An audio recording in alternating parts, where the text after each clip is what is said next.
Cricketer Scott স্টাইরিস। কষ্টসাধ্য হলেও একটা জয় বদলে দিতে পারে দলের মানসিকতা মনে করেন স্টাইরিস। মেহেদী মিরাজের ভূয়সী প্রশংসাও করেছেন তিনি। নিউজিল্যান্ড থেকে জানাচ্ছেন সহকর্মী রেদওয়ান শোয়েব। স্কট স্টাইরিস সাবেক নিউজিল্যান্ড অলরাউন্ডার, এখন ধারাভাষ্যকার। টেস্ট টি20 মিলিয়ে ত্রিশোর্ধ্ব করে 9 সেঞ্চুরি 1.5 শতাধিক উইকেটের মালিক। বাংলাদেশের বিপক্ষে যে 11 ওয়ানডে খেলেছেন তাতে হার মাত্র একটিতে, 2 টেস্টে অবশ্য শতভাগ জয়। শুধু প্রতিপক্ষ হিসেবে নয়, বাংলাদেশের ঘরোয়া ক্রিকেট, প্রিমিয়ার লিগ, বিপিএল ও পারফরমেন্স ছিল এই কিউই ক্রিকেটারের। তাই তো বাংলাদেশ সম্পর্কে ধারণা বেশ ভালোই স্টাইরিসের। বাংলাদেশের উচিত নিউজিল্যান্ডকে কিভাবে চাপে ফেলা যায় সেদিকে খেয়াল রাখা এবং সেই বিশ্বাসটা ধরে রাখা যে তারা ম্যাচ জিততে পারবে, কেননা আমরা জানি নিজেদের মাটিতে তারা কতটা শক্তিশালী। তবে ওয়ানডে ও টি20তে অন্তত একটি করে ম্যাচ জেতা উচিত ছিল বাংলাদেশের, দাবি এ সাবেক ক্রিকেটারের। কেননা পরের পথটা আরো কঠিন বাংলাদেশের জন্য। ওয়ানডে টি20তে একটা অনভিজ্ঞ দলকে প্রতিপক্ষ হিসেবে পেয়েছিল বাংলাদেশ, কিন্তু টেস্টে নিউজিল্যান্ডকে হারানো অনেক বেশি কষ্টকর হবে তাদের জন্য। অবশ্য বাংলাদেশি পেসাররা দারুণ উপভোগ করবে বাউন্সি উইকেট।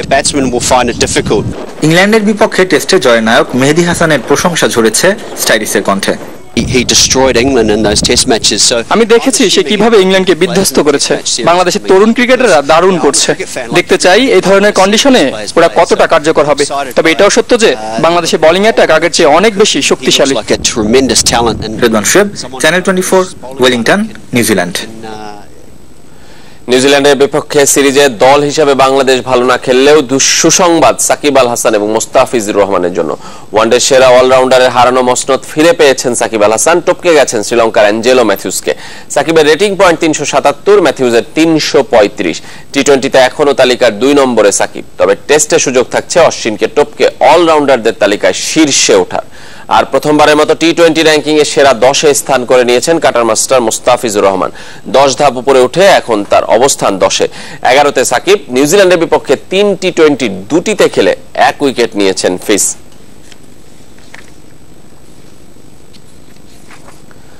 ঘরের মাঠে অস্ট্রেলিয়ার বিপক্ষে টেস্ট সিরিজের পর ত্রিদেশীয় টুর্নামেন্ট আয়োজনের পরিকল্পনা করছে বিসিবি, জানিয়েছেন সভাপতি নাজমুল হাসান। আমি কথা শুরু করেছি, ওরা আমাদেরকে আমন্ত্রণ জানিয়েছে একটা ট্রাইনেশন আরেকটা খেলতে চায় আমার বাংলাদেশকে ইনক্লুড করে। Australia, New Zealand, south Africa, India, এই টপ 4টা 2টা টিমের সাথে থাকবে আর বাংলাদেশ একটা ট্রাইনেশন খেলবে, এই নিয়ে আলোচনা হচ্ছে।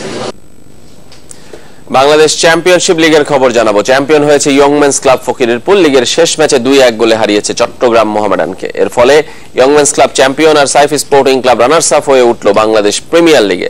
বঙ্গবন্ধু স্টেডিয়ামে